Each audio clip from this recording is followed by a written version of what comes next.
Performing Canada Dry, that was the Barenaked Ladies in our Q Music Studio. Thanks a lot for being here, Ed. Nice to see you. Always good to be here, Tom.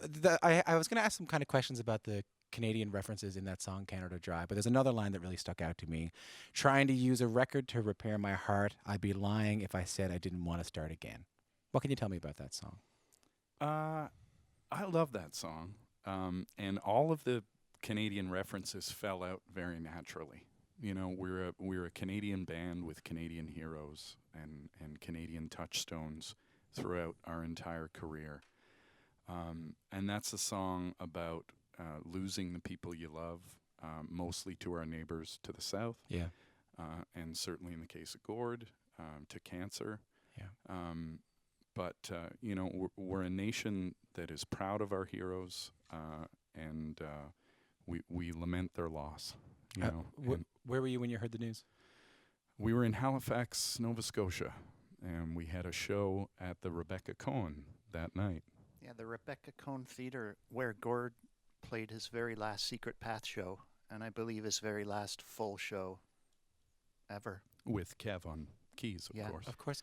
Kev, how are you doing? You were a member of Gord's band, and you worked on the Secret Path project with him?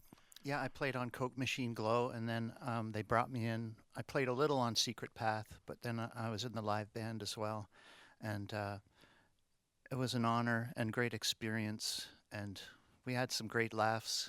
It was a special time. And yeah, I'm sad, but I'm also very happy and grateful. A lot of memories to hang on to. Well, that's something I've been talking about a lot, and I want to talk about the record eventually. But you know, when Gord died, there was a lot of. We're talking about Gord Downie. When Gord Downie died, there was a lot of memories of him and what the music meant to people, and of course, his music meant so many things to so many Canadians, like your music did. But I wanted to ask you guys a little bit about Kevin. What's a memory that's not a musical one of him that sticks out in your memory when you think about Gord? We were recording Coke Machine Glow, and below the studio they were having some sort of trashing party where they were throwing bottles and breaking things. I think they'd been evicted, and we couldn't do the vocal take. And so Gord and I went down there, and Gord just walked right in, and it was like an old Western movie. Everything stopped. You know, Gord Downie walked in with a cowboy hat and a plaid shirt and said, "Guys, can you give us, 45 minutes to do a vocal?" And they said yes. And of course, and we went up and did the vocal, and that was sort of my first glimpse of Gord walking into a room. the power of the man walking into the room. And do you remember the first time you met him? I do. Yeah, I met him at the Vic Theatre in Chicago. We played with them much earlier, but for extenuating circumstances, I don't remember much about the gig. Right. It was it was at Western University, and it's one of those things like everybody has their first time seeing the Hip story. Yeah. And I don't remember my first time seeing the Hip at all. Right. We opened for them at Western, and the whole experience was eclipsed by the fact that Jim Cregan crapped his pants in the band van that day. It wasn't without any help. We were, as bands do, we were engaged in what you would loosely call a farting contest. I understand, yeah, right. And that's the problem. It got a little loose. Jim upped the ante considerably, and I don't know if he won or lost, but the contest was over. So that's why the gig doesn't. The other parts of the gig don't stick out too much. But then I remember watching the band in Chicago. We had a night off, and I went to see the band. I think at the Vic, and they were unbelievable. And that show is burned into my memory. And I remember going to the dressing room and gushing, because I'd met Gord personally a couple of times at gigs, but that was the first time I saw a whole show. And I remember just going, "Oh my God, like that story you did in the middle of the show about the kid and the handgun," and it was just like, it was so captivating. And Gord just said, "It's just showbiz, Ed." Just showbiz. Kevin, you were going to say something? I just wanted to add one other thought I remembered.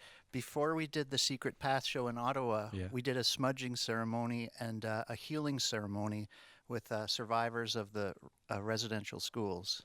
And that was a powerful moment. Gord's work promoting reconciliation and education, awareness, understanding is a huge deal, and it's work that we can continue, and it's very inspiring. He was I was so glad to see in all of the talk after his passing, after he died, that the people were talking about the residential schools, people were talking about reconciliation, because I think that's exactly what he would have wanted us to be talking about. Right, and now Clearly, Secret Path is in the schools. Kids are actually learning a real history. Mm-hmm. It's remarkable, and one thing you're seeing a lot around the death of Gord Downie is this idea that he is a Canadian. He's somehow an icon of Canada, and I don't know how he would have felt about that. But it's interesting how we put these kind of nationalistic labels on bands, and I think that goes for your band as well. Like, I think that you guys are, in some ways, when people reference Canadian music, what is Canada? They might say Tim Hortons cups, hockey sticks, and Barenaked Ladies. Did you ever feel that? Absolutely. I got to duck to one more Gord memory. Oh, go right ahead. Speaking of how Canadian the bands are, Gord's son Lou and my son Lyle played on the same outdoor hockey team league together. And one night, Lou took the net, and Gord was beside himself. He was pacing around. He couldn't stand still. He couldn't talk to any of the other parents. He was pacing back and forth in the field behind the net. And I went over. I said, "Gord, are you okay? Is everything all right?" And he said, I was a goalie when I was a kid, and I just take it all on. It's all the pressure is back." And he said, "The night before my games, I used to pray the rink would burn down." That's an indelible Gord Downie story to me. Him just taking the weight of the world and his son in a rec pickup league outside. It was amazing. That's beautiful. Well, Todd, do you ever think about that? Do you ever think about the idea we kind of imbue Canadianity onto bands? Oh, Canadianity, good term as well. Yeah. I think with us, it has everything to do with our approachability. I think we really cultivated our image in the early days as guys who guys you can hang out with. We wore shorts on stage. We sang about local, institutions. We sang about 7-Eleven, things like that. Yeah. And so I think people ascribed this approachability onto us, and it is largely who we were at that point, and now we're real community guys. So I think that's the Canadian part of it. It's like, oh, they're just regular dudes. And then everyone, of course, says, oh, I went to high school with those guys. Yeah. If you're from Scarborough at all, you went to high school with us. Or I know I used to cut their lawn, something like that. I used to cut their lawn. I can't begin to tell you how many times I've met someone from Newmarket who has gone, Tyler for the Barenaked Ladies.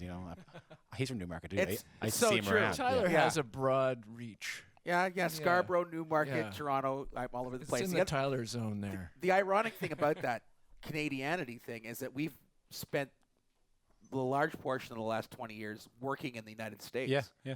And, we don't do Canadian tours a lot. And, we're in the middle of one right now, which is awesome. But we started with a huge tour of Canada, and we promptly left for the United States. Right. And I think that song, Canada Dry, we're singing about ourselves in a way, too. Yeah. It's kind of our story. It's been 30 years, 30th anniversary next year as a band. Jim, can you believe that?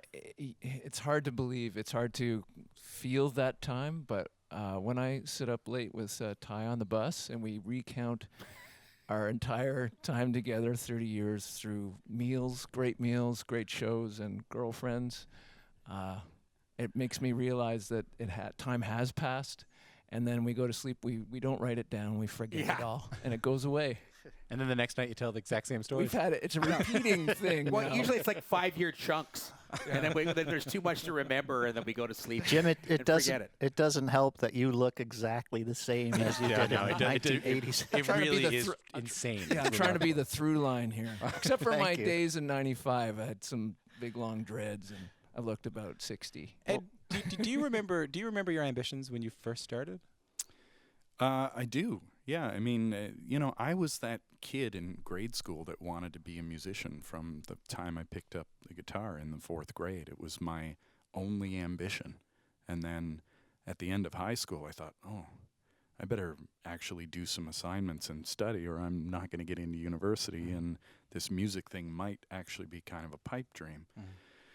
So I studied for the first time and managed to get into a couple schools. And then Steve and I started touring and doing shows, and we were offered a record deal shortly after that. I just assumed we'd be huge right away. Really? Yeah, and we certainly weren't. But it wasn't long after that Gordon exploded in Canada. It was a really crazy ride, but I just assumed we would ride that success wave into America, and instead it broke on the shores of America and petered out and dried up. It was a long, 5.5 year slog to build things up in America. When did you know, oh man, this thing is going to work out? Was there a moment you can think of? Well, I remember thinking it might not. Yeah. After all the success we'd seen, we were touring exhaustively on the live record in the U.S. And I remember calling our manager at the time, Terry McBride, and I said, Terry, I'm gone all the time. I've got young kids at home. I could be making more money managing a McDonald's in Scarborough. Yeah. This is late 1996. Yeah. Right, early 97. I said, I don't know if I can keep doing this. And we were doing 3 shows a day. We were doing an in-store at a record store. Then we were having radio station winners from 3 different stations come to our sound check, which ended up being an hour-long show for all those contest winners.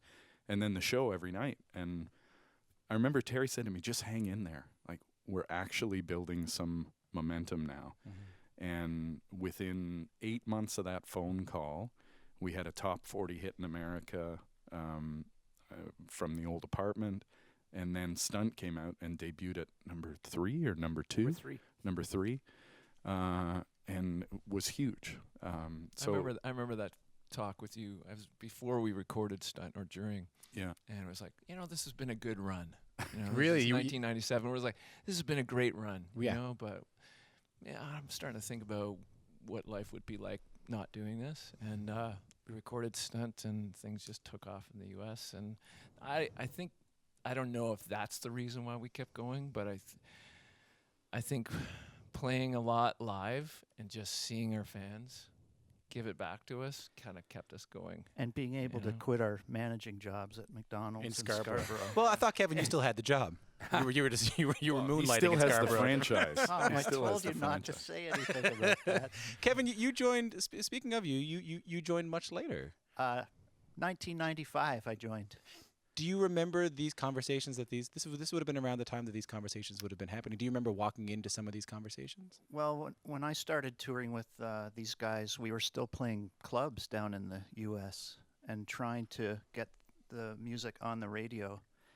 And at that time, it was people were still sort of saying, oh, we're not sure if these guys are a novelty band or what. There was resistance still, I think. And just going down there and playing month after month and year after year, we built up the audience so that it was like, oh yeah, this is something legitimate. And were you a part of these conversations? Did you come in with an idea that I think I want things to go this way? Well, yeah, it was basically all my idea. I don't remember, Tom. I was on the bus, and sure I was. I'd say Stunt. When Stunt came around, that's when Kev's sound really entered the band. Yeah. And 1 week was a good example of that. Layers of cool, sort of African sort of King Sunny Ade stuff and synthesizers, and I think we all felt think like that we really had changed things. Yeah, we had a new lease on life musically with Kev around. And then he went and got sick. Thanks, Kev. But no, seriously, things changed incredibly. And if you look back on the whole scope, we keep evolving every record. You know? We're talking about 1997, 98 right now, which is 20 years ago. 20 years ago. Yeah. So it's amazing. So what? I'm starting to get an idea of what motivated you back then. I'm starting to get an idea of wanting to break into the U.S., wanting to be a big band in Canada, wanting to make the music that you made. 20 years on from 97, not even 20, 30 years into the band. And what's keeping you going? What's keeping you motivated? Well, I've been thinking about that a lot Really? lately. I feel this overwhelming gratitude that we get to do this thing, you know. There were times when I was motivated by, you know, getting to the next level. Okay, we're at clubs. I want to get into a theater. I want to get into an arena. You know, I want to have a big single. I want to have a successful video. I want to headline a successful tour. And all of those things, we just kept pushing and pushing and pushing and pushing. And we achieved, you know, every feasible accolade that any band tries to get. And then there's a long, scary period of like trying to maintain that level, you know, where you have 4 tractor trailers and 50 people on your crew, and you're playing amphitheaters and arenas around North America, and you're like, oh my God, I am feeding 120 people. Yeah, and So- you're putting that many kids through college. Yeah, and you Like, are responsible and for that their starts lives. to like really stress you out. Yeah. At some point, you know. But the last couple records, the last 5 or 6 years have been this steady build into a real place of confidence of, you know, heading into the last record. I said to the guys, our number one job is to amuse ourselves. Like, if we like this record, it's successful. You know, if we have a good time with these songs, we get good recordings down, and we like the record, that's a success. And you do. I love it. And we're going out, and we're, I don't know, a dozen shows into this tour now. I think we're doing some of the best shows we've ever done. Even my wife, you know, after the show the other night, she said, I think that's the best paced B&L show I've ever seen. Really? And we've got 4 new songs in the show. They're going over huge. It's like everything just feels relaxed and of a high quality. You know, we're effortlessly delivering good shows and enjoying them while they happen. There's no stress around it. It's I think what keeps me going now is the fact that we don't have to prove anything to anybody. We're at the stage where we're just doing it because it's a great thing to do. Let's listen to some music from this record. It's so nice to have you guys here. I'm so happy you're here. Let's listen to a little bit of this is a demo. You guys were kind enough to send this to us. So this is a little bit of how a song began. I promised Kevin I wouldn't play too much of it. But before we do, Kevin, can you set this up for me a little bit? You promised you wouldn't talk about my job at McDonald's either, so now I'm a bit worried. Can you set up what we're about to hear? Sure. Where is this? I'm up north at Yep. my cabin writing a song called Invisible Fence. You can hear the birds chirping in the background. It's my first stab at it, and then I kind of finished it back in the city and made a demo with the guys' parts in mind. And Let's take a listen to this. Yeah.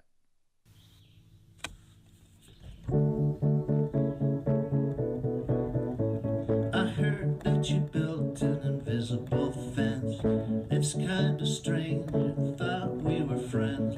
It's difficult not to take offense when running into the invisible fence. The invisible. That's a little bit of the demo of Invisible Fence. So what happens? What happens next? Can you give me an idea?